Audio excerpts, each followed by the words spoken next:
Olá, amigos do Direito do Trabalho em Debate. Sou Daniela Pessoa e hoje vamos conversar um pouco sobre as alterações oriundas da Lei 13.467 de 2017, a chamada Reforma Trabalhista. Mesmo após mais de 2 anos de vigência da respectiva lei, algumas questões jurídicas ainda não foram solucionadas. E o tema que puxamos hoje para debate e nossa discussão é como aplicar os entendimentos simulados pelo Tribunal Superior do Trabalho. As súmulas que vão de encontro à lei ainda estão em vigência? Podemos usá-las? Podemos aplicá-las? Para aqueles que não me conhecem, sou Daniela Pessoa, mestre em Direito Privado, juíza do trabalho perante o Tribunal Regional da 7ª Região desde 2007. E o tema de hoje, aplicar a lei ou aplicar a súmula? A Lei 13.467 de 2017 alterou profundamente o artigo 8º da Consolidação das Leis do Trabalho.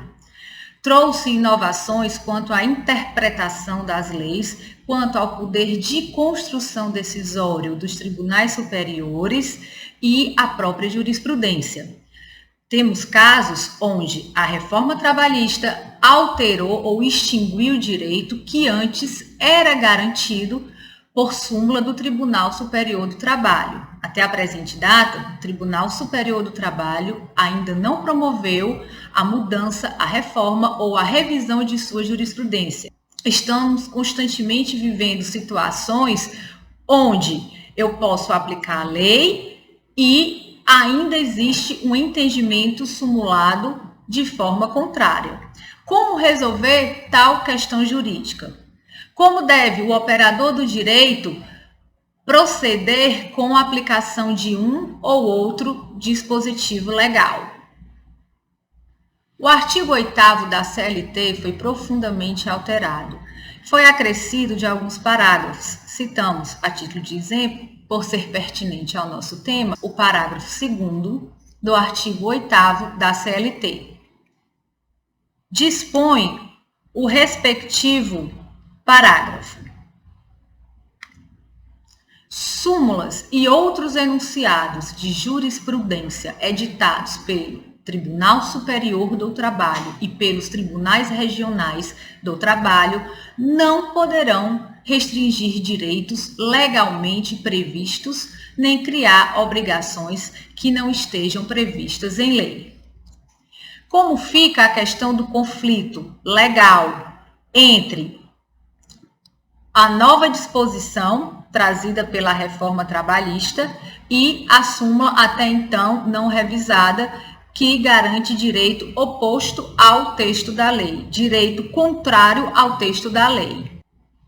Por que as súmulas ainda estão vigentes se existe dispositivo legal contrário às mesmas? Será que existe alguma hierarquia entre súmula de Tribunal Superior, no nosso caso em especial do TST, e a lei? Será que a lei prevalece sobre a súmula? A título de exemplo, trazemos o artigo 58 da CLT. O artigo 58 da CLT foi modificado para garantir que o tempo de deslocamento dos empregados, gastos entre o percurso residência e posto de trabalho, não sejam remunerados e não sejam computados na jornada de trabalho do respectivo obreiro. Ou seja, o tempo gasto, ainda que a empresa se encontre em local de difícil acesso ou não servido por transporte público, não é mais computado na jornada de trabalho desse respectivo prestador. Isso por força de alteração trazida por conta da reforma trabalhista, Lei 13.467 de 2017. No entanto, ainda prevalece no TST, mediante súmula, o entendimento de que esse tempo de deslocamento é sim computado na jornada de trabalho, desde que preenchidos os requisitos na súmula 90 do respectivo órgão. A súmula 90 do respectivo órgão garante, por exemplo, que se a empresa se encontrar em local de difícil acesso e não for servido a rota por transporte público, esse trabalhador, no trecho em que se utiliza de transporte fornecido pela empresa, já começa a contar, já tem seu benefício como hora trabalhada, o tempo gasto nesse trecho não servido pelo respectivo transporte público. Ainda, a título de exemplo, nós temos a questão da gratificação de função. O artigo 468 da CLT, parágrafo 1º, também foi alterado no sentido de não mais garantir ao exercente de função gratificado a respectiva incorporação, independentemente do tempo de exercício da respectiva função.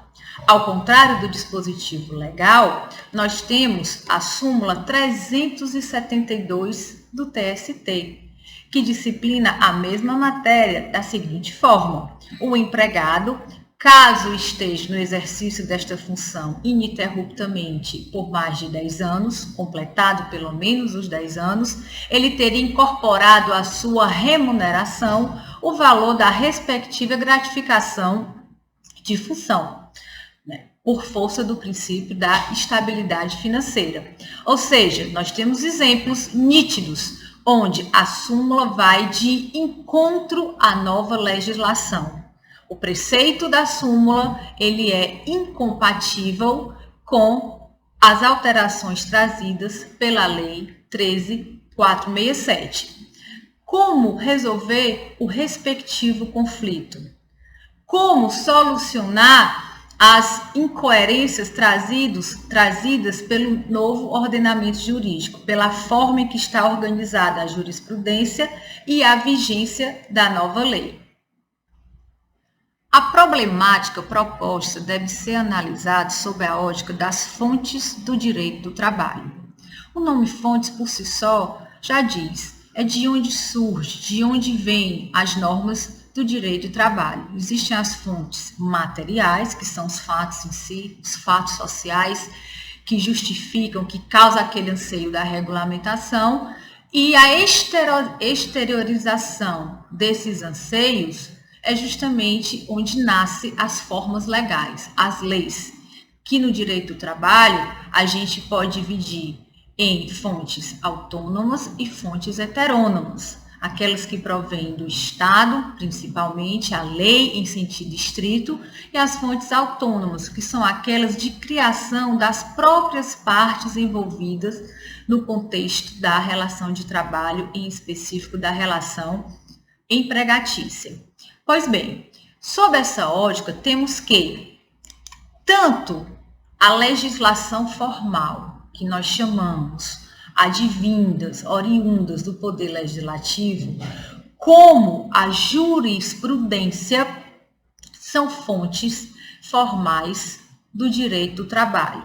A lei advinda do Poder Legislativo, que é o órgão competente próprio para editar, criar e publicar normas pertinentes ao direito do trabalho, ao direito material do trabalho, e a jurisprudência, que são entendimentos acerca de aplicação da respectiva lei e solução de conflitos, oriundas também do Estado, mas personificado no Poder Judiciário. A jurisprudência, ela tem um caráter legal de decisão reiterada decorrente de órgão estatal, o Poder Judiciário. Então, tanto a lei em sentido formal, advinda do Poder Legislativo, como a jurisprudência, são fontes formais heterônomas do direito do trabalho. O poder de criação, de gerar, de consolidar direitos, se assim estudado, podemos entender que existe poder criativo decorrente da própria lei e existe poder criativo decorrente da atuação do Poder Judiciário.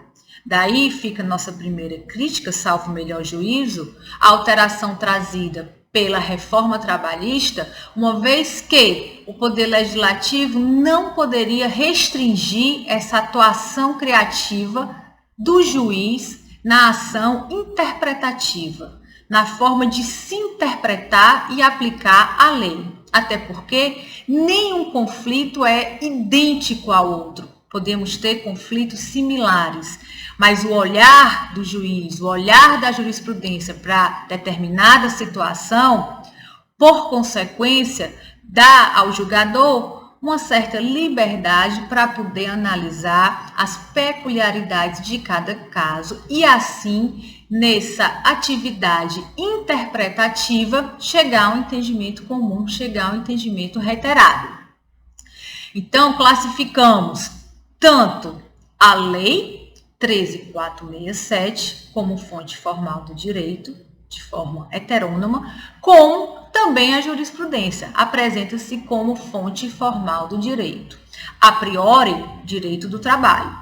Não existiria hierarquia entre a lei e a jurisprudência.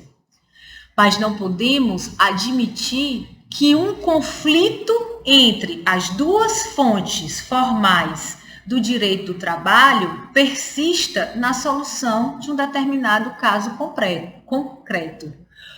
Uma vai ter que se aplicar em prejuízo da outra. O artigo 8º caput da CLT vem dizer-nos que as fontes do direito do trabalho são as leis e, na sua ausência, entra a questão da jurisprudência, como também dos princípios gerais do direito, dentre outras medidas interpretativas que se pode utilizar. Pela leitura do caput do artigo 8º da Consolidação das Leis do Trabalho, existe uma predileção pela aplicação legal, pela aplicação da lei em sentido estricto, aquela lei que advém do poder legislativo. Sob outro enfoque, precisamos analisar a partir de quando uma lei passa a viger dentro do ordenamento jurídico. Então, temos a seguinte situação. Antes da publicação da Lei 13.467 de 2017, nós não tínhamos direitos, por exemplo, como as horas itineres e a incorporação da gratificação de função previstas em lei, formalmente assim entendida. Não existia dispositivo na CLT que garantisse essas obrigações. As obrigações surgiram por meio da atividade interpretativa do Tribunal Superior do Trabalho, que coadunaram com a edição das respectivas súmulas, as súmulas 90 e as súmulas 372, que estão vigentes até o presente momento. Em contrapartida, a partir de novembro de 2017, consolidou-se o entendimento formalmente legal de que esses direitos não restavam mais garantidos. Aí sim, através de uma alteração legislativa específica no âmbito da própria consolidação das leis do trabalho. Acerca do início de vigência legal, a Lei de Introdução às Normas do Direito Brasileiro, no artigo 6º, dispõe expressamente que a lei em vigor terá efeito imediato e geral, respeitados o ato jurídico perfeito, o direito adquirido e a coisa julgada. Podemos concluir que a Lei 13.467 de 2017, a reforma trabalhista, possui aplicação imediata no que pertine ao direito material do trabalho. No que tange às normas de direito processual, o próprio TST já disciplinou essa aplicação imediata por meio da Instrução Normativa número 41 de 2018.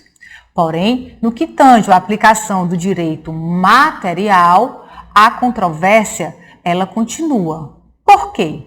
O que seria a coisa julgada para fins trabalhistas? O que seria o respeito ao ato jurídico perfeito para fins trabalhistas? E o que seria o direito adquirido? O que representaria em nossa matéria esse direito adquirido, o ato jurídico perfeito e a coisa julgada? A coisa julgada para fins trabalhistas parece não causar tanta polêmica, porque estamos falando de norma processual. Já existia um processo onde determinada matéria foi resolvida e tal decisão não pode ser mais modificada, não é mais passível de nenhum recurso. Então, se eu já tenho um processo onde direitos foram garantidos e esse processo já concluiu a fase de conhecimento com o trânsito em julgado da sentença, com a aplicação da antiga lei, não teríamos nenhum problema e nenhuma controvérsia no que tange à aplicação das respectivas alterações. Se o processo foi julgado com base na súmula, antes da reforma trabalhista, formando-se a coisa julgada, não teríamos nenhum óbice na execução e na garantia desse respectivo direito. E o direito adquirido e o ato jurídico perfeito para fins trabalhistas. Quais os marcos temporais, quais as situações fáticas que poderíamos considerar para dizermos, a partir daqui, a gente vai aplicar a Lei 13.467. Antes disso, continua valendo os entendimentos sumulares que foram alterados pela nova legislação. Como ato jurídico perfeito, entendemos as rescisões contratuais. Para todas as rescisões que foram perpetradas, ocorridos até um dia antes da vigência, do início de vigência da Lei 13.467, a essas situações fáticas aplicaríamos a legislação anterior. De fato que poderíamos utilizar os entendimentos sumulados pelo TST que vão de encontro à nova legislação para todas as situações pretéritas, iniciadas e encerradas antes da vigência da nova lei, antes do início da aplicação da 13.467. Então, todos os contratos que vigeram e findaram-se antes da reforma trabalhista, a esses contratos aplicamos a lei anterior, entendendo que a rescisão constitui um ato jurídico perfeito. E aí não resolveríamos qualquer conflito aparente entre a nova disposição legal e as súmulas até então vigentes, tratando da mesma matéria, editadas pelo Tribunal Superior do Trabalho. E o direito adquirido para fins materiais trabalhistas. O que seria esse direito adquirido? O direito adquirido, ele é tido como um direito onde o titular já implementou todas as condições para poder exercê-los. Então, o entendimento é, se até a vigência da nova lei, da 13.467, eu já tinha implementado todas as condições necessárias para a incorporação da gratificação de função, ou, por exemplo, para a percepção das horas itinere, com base, respectivamente, nas súmulas 372 e 90, eu teria direito adquirido a estes benefícios, em que pese a nova legislação trazer dispositivo contrário e em que pese o meu contrato de trabalho ainda estar vigente. O meu marco temporal seria a implementação das condições para exercer determinado direito. Desta forma, se eu implementei todas as condições para auferir determinado direito antes da vigência da 13.467, a mim está garantido o pagamento dos respectivos benefícios. No caso, a mim resta garantido o pagamento das horas de deslocamento ou de respectiva incorporação da gratificação de função. Cumpre-nos dizer que a questão não é tão simples como parece, uma vez que a Lei de Introdução às Normas do Direito Brasileiro afirma que somente uma nova lei revoga a lei em vigência. A nova lei pode revogar expressa ou tacitamente a lei anterior, porém, é importante registrar e ressaltar que somente uma lei formal, advinda do Poder Legislativo, que tem o poder de revogar a outra. Então, a questão é, ainda que a gente entenda o direito adquirido dessa forma, o que não se está analisando é a seguinte questão. A dúvida que persiste é se a lei revoga jurisprudência. Ora, a Lei de Introdução às Normas do Direito Brasileiro diz que uma lei somente pode ser revogada por outra lei. Eu posso concluir que não existe direito adquirido em face de súmula, porque a súmula não é lei em sentido formal oriunda do Poder Legislativo. Ela decorre da atividade interpretativa do Poder Judiciário.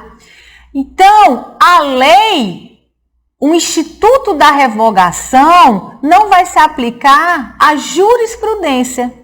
A jurisprudência é que passa a ser incompatível com a nova lei. Por conta disso, eu não posso defender que existe direito adquirido decorrente de súmula.